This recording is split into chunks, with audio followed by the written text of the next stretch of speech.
ধিঙৰ ধৰ্ষণ কাণ্ডক লৈ সমগ্ৰ নগাঁও চহৰ উত্তাল হৈ আছে। নাৰীৰ সুৰক্ষাৰ দাবী আৰু ধিংকাণ্ডৰ অভিযুক্তক কৰায়ত্ব কৰাৰ দাবীত শনিবাৰে মহিলাসকলে নগাঁও চহৰত হাতে হাতে মোমবাতি লৈ প্ৰতিবাদ সাব্যস্ত কৰিছে। সৰ্বক্ষেত্ৰত নাৰী নিৰ্যাতন বন্ধ কৰাৰ দাবীৰে আৱাজ দ্য ভইচ অফ উমেন নামৰ মহিলা সংগঠনটোৰ উদ্যোগত এই প্ৰতিবাদী কাৰ্যসূচী ৰূপায়ণ কৰা হয়। আৱাজ দ্য ভইচ অফ উমেন সম্পূৰ্ণ নাৰীসকলৰ ভইচ অফ উমেন এইটো এটা ইউনিট হয় হেভেন ফাউণ্ডেশ্যনৰ। তো তেওঁলোকৰ সম্পূৰ্ণ এই NGOটোৰ আণ্ডাৰত আমি আজি সমগ্ৰ নাৰী হৈ সমগ্ৰ ছোৱালী হৈ কেণ্ডেল মাৰ্চ কৰিছোঁ।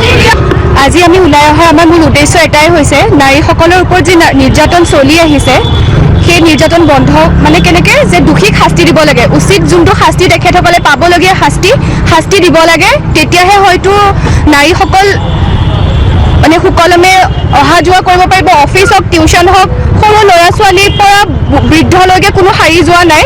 গতিকে আমি দোষীৰ উচিত শাস্তিটো বিচাৰিছোঁ।